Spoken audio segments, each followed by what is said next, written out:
Hi, everyone. Is this good? All right. So, Tinder. It's a pretty loaded topic. And I'm going to say whether you've actually used it or not, it's kind of undeniable that Tinder has actually changed the way that we actually meet people and the way we date and how we interact with each other, even. So, when Tinder first launched, it launched with an algorithm that was actually called the ELO rating system. So, if you've never used Tinder, it basically means that it serves you up a stream of people, and if you like them, you swipe right, and if you don't like them, you swipe left to nope. And then basically, if two people swipe right on each other, it's a match, and it's really that simple. But it's actually underneath that stream of people where it gets really interesting and complex. So this ELO rating system, it's actually the same system that they use to rank chess players with. So what you see in that stream of people are a collection of people who have all received a similar number of swipe rights as you have. So they'll kind of cluster you in what they call groups that are based around your desirability score. So that was their first algorithm. And their second algorithm actually launched earlier this year. So they basically said that now that they have enough sufficient data, they can actually start writing their own algorithm. So their new one will adjust the potential matches you see each and every time your profile is liked or noped, and any changes to that order of your potential matches are reflected within 24 hours or so.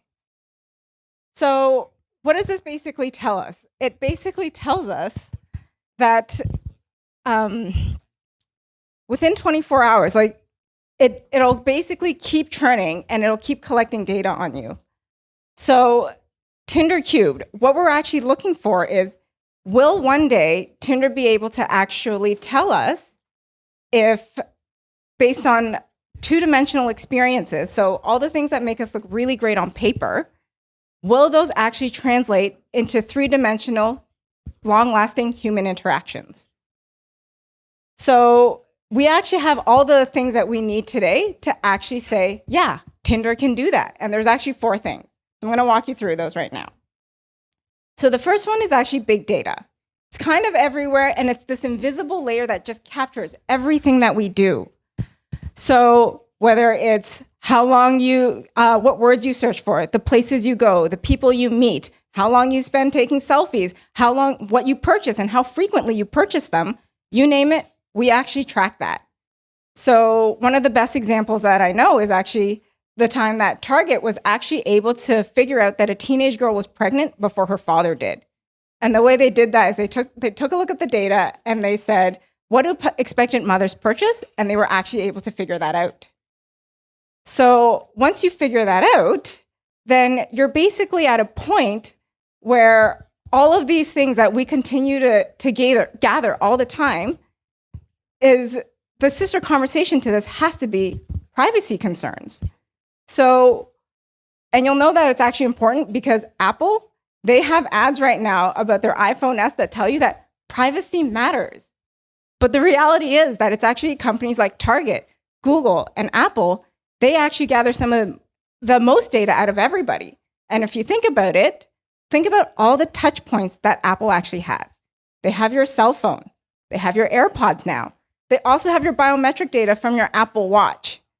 And now, if Apple has your biometric data, Google wants your biometric data. So they actually bought Fitbit earlier this year for $2.1 billion.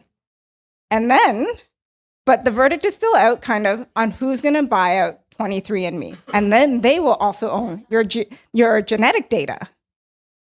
So big data is interesting because it's only as valuable as your ability to derive insights and knowledge out of it. And that actually brings us to number 2, which is machine learning.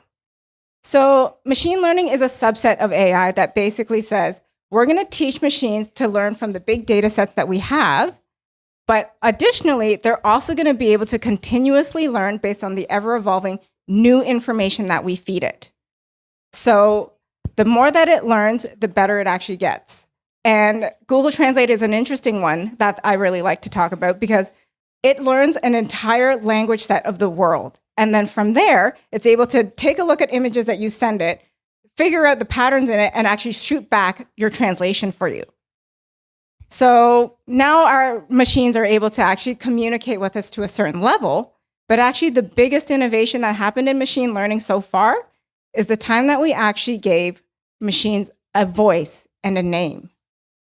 So in February 2010, there was a voice assistant app that launched on iOS. And within 2 months, Apple bought that app. And in 2011, when the iPhone 4S launched, Siri was born. And then 3 years later, Alexa was born. Now, Alexa and Siri, they kind of make machine learning seem innocuous. Like, we ask them to play our favorite song. We ask them to read us the next recipe step. We ask them what the weather is, and they tell us all of this stuff, and it's all fun. But let's not forget, actually, that these are all other ways that Amazon and Apple continue to gather data about us and actually listen to us. So the more that we actually are able to understand each other, and the more that data is actually able to understand us, we get to a point where these single data systems are kind of creepy. But then what's even creepier is actually when you think about if we link multiple data sets together. And actually, when you put them under one roof, you can get something called a social credit system. So if anybody's ever watched that the Black Mirror episode where there's a world where we've adopted a rating system, you can rate everybody based on their interactions from 1 to 5. There's a character in there where she gets obsessed with her rating. And in that rating, there's a series of unfortunate events that she experiences one day that actually really hits her rating hard, to the point where her best friend uninvites her from her wedding because her association with somebody with such a low rating actually lowers her rating. So obviously, because weddings make everybody a little crazy, she goes on this rampage and this tirade, drops her rating down to 1, and then gets arrested, sent to prison, and then removed from this rating system. Now, this episode aired in 2016, but actually, China has been piloting a social credit system since 2014. And their social credit system, what it looks at is it takes each citizen and each business and it gives them a rating score. And if you have a high rating, then you actually get better access to like hotel discounts and like better places to go. You can make restaurant reservations super easily. And if you have a low score, they might actually bar you and restrict you from good schools or even getting a plane ticket. Now, China's system is meant to be a standardized national assessment that will, 1, regulate social behavior, 2, it'll improve quality of life, and 3, promote traditional moral values. Yeah, a little creepy, right? But at the end of the day, a social credit system, no matter how much we use it, is still trying to understand us on a deep level.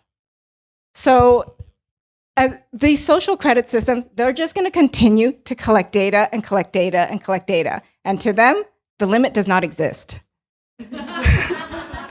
So when you have all of this data, eventually what you're going to need to do is find a better way to understand all of it, which is what brings us to this wild card number 4, quantum computing. So quantum computing in its simplest form, it's able to process in 1 second what a normal supercomputer we have today would take up to a year to do. So, and not only is it able to process faster, it's actually able to process its quantity of data exponentially more than what we have today.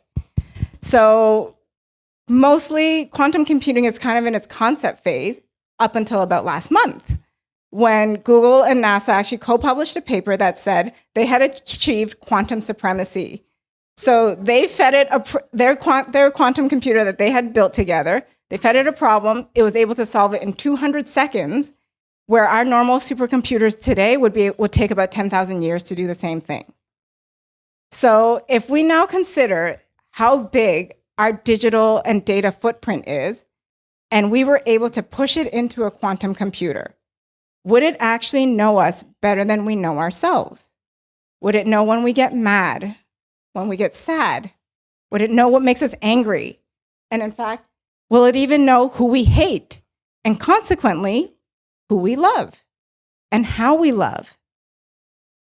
So is quantum computing and a lifetime worth of data the actual leverage point that we need for a machine to understand the three-dimensional qualities of the human experience to be able to actually help us find better matches?